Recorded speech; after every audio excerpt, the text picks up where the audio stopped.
Okay, I'm going to go ahead and try to do a video for lesson 3. This is on page 385, okay? At the beginning here, you're supposed to graph each inequality on a number line. I want to reiterate the importance of how you graph on a number line. It is an open circle, so it's an open circle at the 5. I want you to think, what value of x would be true in this case? Well, if you thought 6 would work or 7 would work or any of those, and you're like, yes, that is bigger than 5, we're going to have the arrow go in that direction. I want you to notice that the arrow is, in fact, solidly on the line. We don't want to put the arrow above the line or below the line or anything like that. 2.5 is halfway in between 2 and 3. The area, it says x is greater than that. Well, 3 is greater than that, or 5 is greater than that, so I make sure I go to the right. It is also useful to think about any number to the right of that and any number to the left to just make sure. Is 0 greater than 2.5? The answer is no. Good, my arrow didn't go through that. Well, this, as you can see, is going by tenths. I put an open circle at 6 2/10. And then I'm going to see here, oh, wait, it is less than, so 6 is less than 6 2/10, so my arrow goes this way. Okay? And then 9, open circle at 9, arrow goes to the left of it, and that feels pretty good. In this particular lesson, we're going to deal with inequalities, solving inequalities, solution set, discuss what rate of change is and properties of inequalities. An inequality is greater than or equal to, less than or equal to, greater than or less than. Those are situations where there is an inequality or a portion of that problem that's not going to be true. Or that's going to be have multiple solutions, excuse me. Equations versus inequalities. Well, when you're dealing with inequalities, the deal is with this that there can be multiple possible solutions. That's the whole point. You can show the solutions of any variety or any inequality on a number line. So if the number of diners in a restaurant must be no more than 250, then we are going to represent this. Can it be 250? Yeah, it can. So it's a solid circle. Can it be more than 250, like 300? And the answer is no. You have to reason through these because then you're going to be in a better situation to get the right answer here, especially since these are very, very language-based questions, right? So it says, can it be 200? Well, yeah, because it says the restaurant can have no more, the number of diners has to be 250 or less. So we can then say that it's going to be less than or equal to 250, and now we can actually write the inequality, where without doing that, it might be a little bit more challenging, right? So an online store sells free shipping on orders over $50. Is it free when it's $50? Well, it says it's over $50. So is $100 going to be free? The answer is yes. Notice it's an open circle, and I go to the right of that open circle solid line. A salesperson must sell at least 15 cars. Is it okay if he sells 0? No. Can he sell 15? Yeah, he can sell 15, solid dot. Is 15 at least 15? Yes. Can he sell 30? Yes, he needs to sell 15 or more in order to get the bonus. Solid arrow to the right. We didn't write this. X is greater than 50. This is going to be X is greater than or equal to 15. Okay. And then on this one, length of a dance class is 45 minutes. Solid dot on 45 minutes. Is it more? Is it less? This is actually an equation. X is equal to 5. Adding and subtracting subtracting with inequalities. I'm going to go ahead and skip all the way over here to a couple different problems here. Let's see. we're going to skip to this page. This is on page 389, and I'm going to show you how we solve with an inequality. Let's go ahead and look a little bit closer at this. We're going to solve with an inequality here. So notice that I have this inequality of 10 plus x is greater than or equal to 45. Now this looks very similar to an equation that I could write. And let's go ahead and do the equation that looks very similar to that. 10 plus x is equal to 45. With the equation, all I have to do is subtract 10 from both sides, and I get x is equal to 35. Properties of equality, and then find the solution. X must be 35. And of course we can check it. Now here, I'm going to do the same thing, except I have to recognize that this was not equal to begin with. It was greater than or equal. And it's still, oops, I'm going to go ahead and do all the other things the same, including applying that property of equality. Now, of course, it never was equal to begin with, but we still use those same properties. So here's my equation. It's going to be 35, and that's what the value of x is. And it's a solid circle. And is 40 true in this situation? Well, let me go ahead and test that. 10 plus 40 is 50. Is 50 greater than 45? Yes. So all my values to the right are going to be true. Okay, so we're going to have the arrow going to the right. Okay. Now, if I wanted to check this, which you should want to do, you can go ahead and check with the original expression, or in this case, an inequality. And I'm going to substitute the value for 35. And sure enough, that does in fact equal 45. But then I have to do it again with a value that's greater than 35. And I recommend you pick one that's easy to work with. In my case, I think I said, does 40 work? And sure enough, 50 is in fact greater than or equal to 45. So we check it twice. One with a value that's equal and one with the value that is what you think is going to be true, in this case, greater. And so sure enough, 50 is in fact greater than 45. So when I pick that number 40, which I picked because it's greater than it works. Now, normally you do this check just kind of in your head.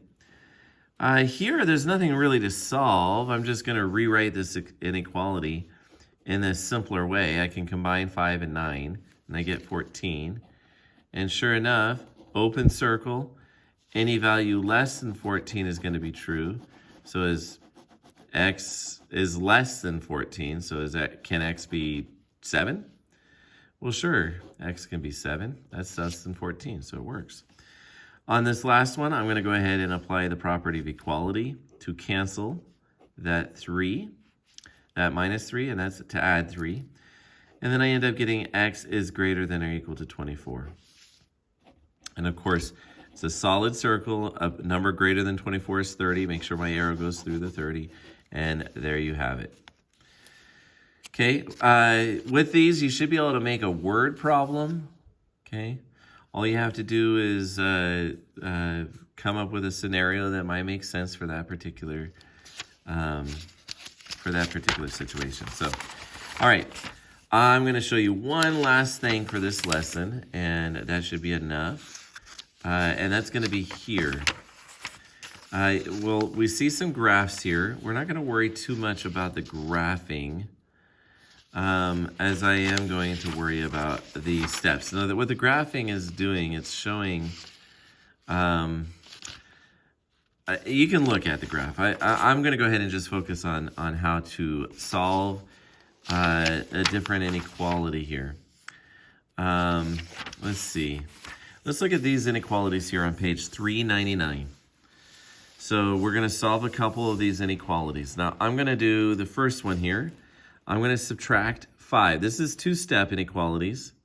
I'm going to subtract 5 from both sides. And I end up getting 2x is less than negative 17, and I'm subtracting another 5 from it. I end up getting negative 22. And then I do both sides. I divide by 2. And I end up getting x is less than negative 11. And that is my final statement. When I graph this, I have an open circle at 11. Is 10 less than, or negative 11? Let's pick a number less than that. Let's say negative 12, 13, 14, 15. Let's say negative 15. Does negative 15 less than negative 11? We can test it out. 2 times negative 15 is negative 30. Plus 5 is negative 25. Negative 25 is further to the left than negative 17, so this is definitely going to work. You always want to check that twice if you can. One with it equal and one with it less, in this case. Okay, the next one, I want to spend a little bit more time on this one because I want you to see what happens here. I'm going to subtract 1 from both sides. This is just like solving an equation. Now I have 96 is less than or equal to negative 8x. Now, I want you to think about what this means. Negative 8 times some value is greater than or equal to 96. I can read that backwards.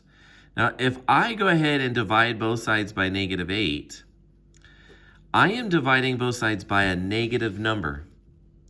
This is true also if you multiply. What does a negative number mean? It means the opposite. If we're talking about a number line, it's the opposite side of the number line.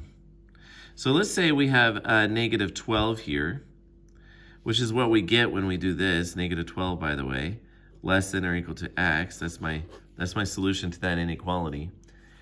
And I'm going to have a solid circle on the negative 12, okay? And I'm going to have my values are going to be any value greater than negative 12. And I'm going to pick 0 because 0 is definitely greater than negative 12. Is 97 less than or equal to, when I pick 0, it doesn't work. So when I did this just now, I realized that this is not going to work because I am multiplying or dividing by a negative.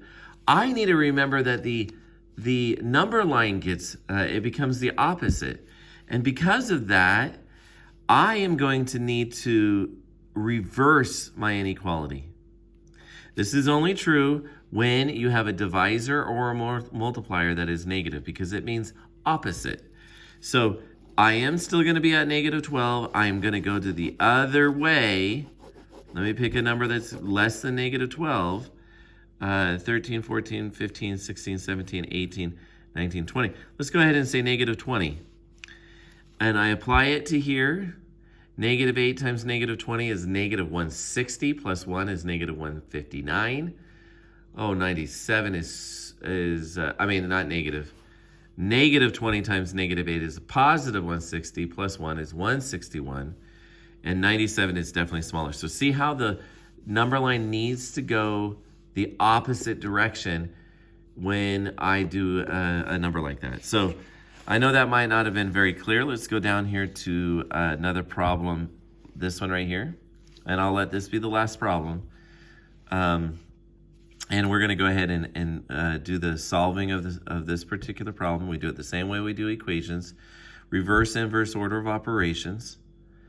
And then I have 11 is greater than or equal to negative x. I'm going to go ahead and divide both sides by negative 1.